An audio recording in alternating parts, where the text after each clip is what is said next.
O prietenă m-a rugat să o ajut să-și cumpere un Audi A5, astfel încât vom intra pe internet, vom căuta una și o vom testa cu aplicația Car Vertical. Și o să vă arăt și cum se folosește aplicația Car Vertical atunci când vreți să cumpărați o mașină. Avem aici un Audi A5 diesel din 2011 la 11.300 de euro, 143 de cai, carte service. Dar știm cu toții că cartea de service se și face cu 150 de euro. Dacă ar avea carte service online, atunci ai putea să știi cu exactitate că nu sunt dați înapoi kilometri. Este diesel și prietena mea a zis că ar prefera benzină ca să nu trepideze foarte mult.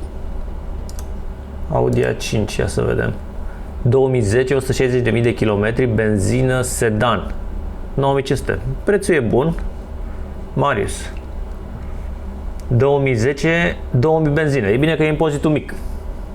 Recent adusă, stare irreproșabilă pentru pretențioși. Motor de 2 litri benzină, Quattro, 211 cai stock, cutie 7 trepte, xenon adaptiv, ABS, la. Dar nu există seria de caroserie trecută în anunț. Însă dacă îl sun, ar trebui să-mi dea fără probleme la telefon, dacă n-are nimic de ascuns. Hai să sunăm împreună și să aflăm câteva detalii despre mașină.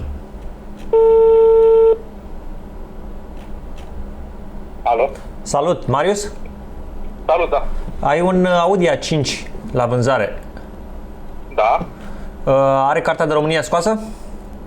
Da, are carte de România scoasă, abia a fost făcut rarul, i-a dus recent în țară. Am înțeles, perfect. Deci eu aș fi primul proprietar în România. Da. Din 2010. Mașina are ceva evenimente, accidente? Nu, foarte curată mașina, chiar super întreținută. 160.000 de kilometri reali. Real, da. Are carte de service ceva? Benzin. Da, figurează în sistem, bănuiesc, că fiind de afară, cei de acolo fac reviziile periodic. Am înțeles. O serie de caroserie poți să-mi dai și mie? Nu am la îndemână, din păcate, sunt actele în mașină. Am înțeles. Da, dacă vrei, poți să vii să vezi mașina, să ne vedem, să vezi mașina, că una e să o vezi pe telefon sau pe calculator și una e să o vezi în realitate. Da, așa e. E impresionant de curată mașina. În ce zonă am putea să ne vedem? Păi nu știu, undeva să ne fie comod la amândoi. Tu în ce zonă stai? Podul Văcărești, Calea Văcărești. Da, stau aproape. Ne vedem la, nu știu, te comod la Lidl ăla de pe Mihai Bravo. Ok. Cam în cât timp ai putea? E ora 2 acum. Păi nu știu, în 40 de minute, așa e ok? Ok. E. Da, la 3 fără 20 acolo, la Lidl, da? Ok. Ne vedem în parcare la Lidl. Bine, Marius, mersi, salut. Plăcere, salut, zi bună. Mie mi s-a părut puțin dubios că n-a vrut să-mi dea seria. Cum s-a părut Ionuț? Și mie tot la fel, cam ciudat. Hai să ne întâlnim cu el. Eu o să port ochelarii ăștia care au o cameră ascunsă. Păi atunci ia ăla cu zoom pe 900. Da, chiar ia Nikonul pe 900 ca să mă filmez la distanță. Să vedem dacă e samsar de mașini sau e om serios. Deci eu aici au camera. Să șterg. Deodată trebuie să ștergi lentila, știi? Că oricum nu o să se vadă. Sunt cam dubios așa cu ochelarii ăștia. Că nici nu e soare foarte puternic, dar nu. O să zică că sunt un cocalar, știi? Cât ai dat pe camera asta, mă? 1000. 1000? 1000, a? Da. A venit Ionuț.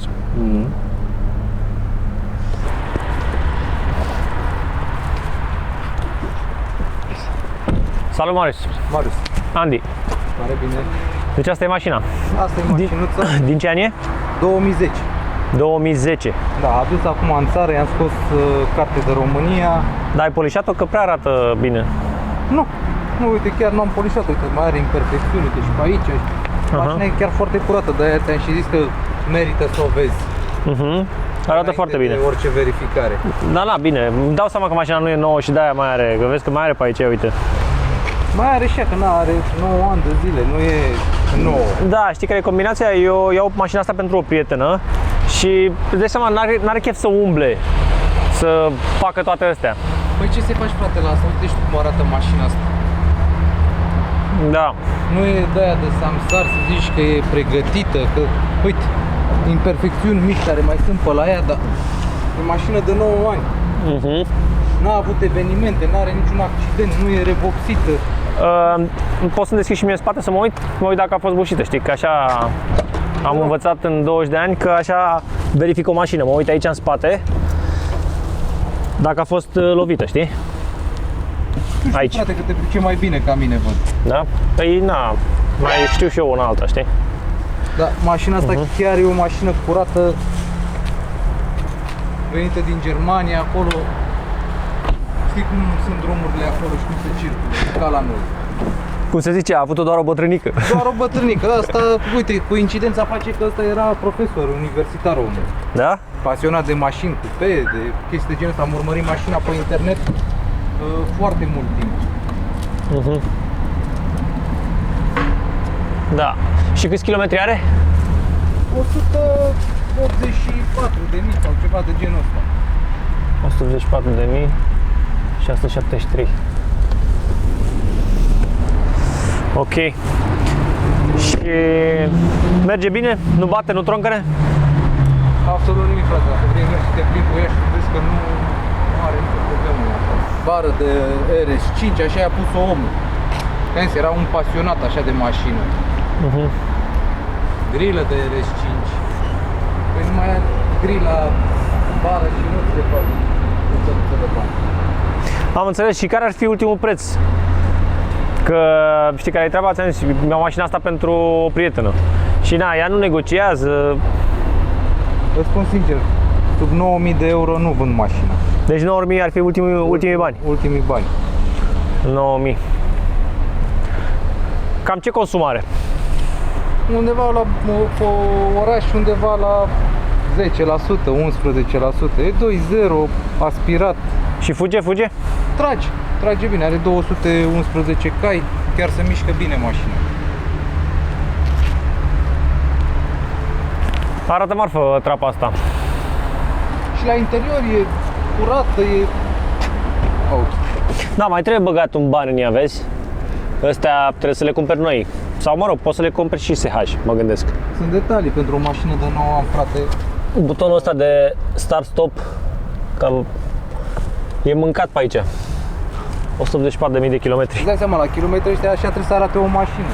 Dacă era de aia sărită, să zici că vopsită, volan, făcute toate alea, să nu... Da, bine, știi care e faza? Cel mai important e să nu fie avut accident mașina, asta e cel mai important. Garantat n-a avut niciun accident. Mergem unde vrei tu cu ea. I-aș verifica seria, știi? Eu și verifică seria, n-am nimic împotrivă. Dar unde are seria? Îți dau cartea și te uiți pe ea, talon. Da.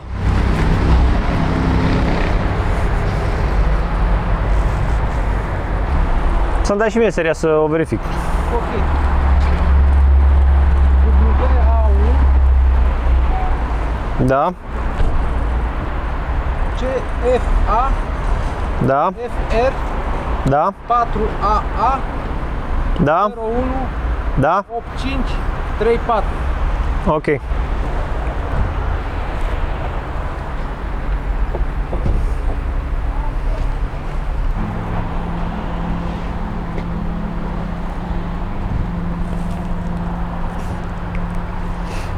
Păi și unde o verifici, frate? Am eu un site pe care o verific. Când cumpăr o mașină, o verific. Dar aici zice că mașina a fost în California. Păi da, că e de America, că e benzină. Am înțeles și ăsta a luat-o, profesorul universitar a luat-o din America, probabil. Probabil că da, Am înțeles. că sunt rare astea benzină.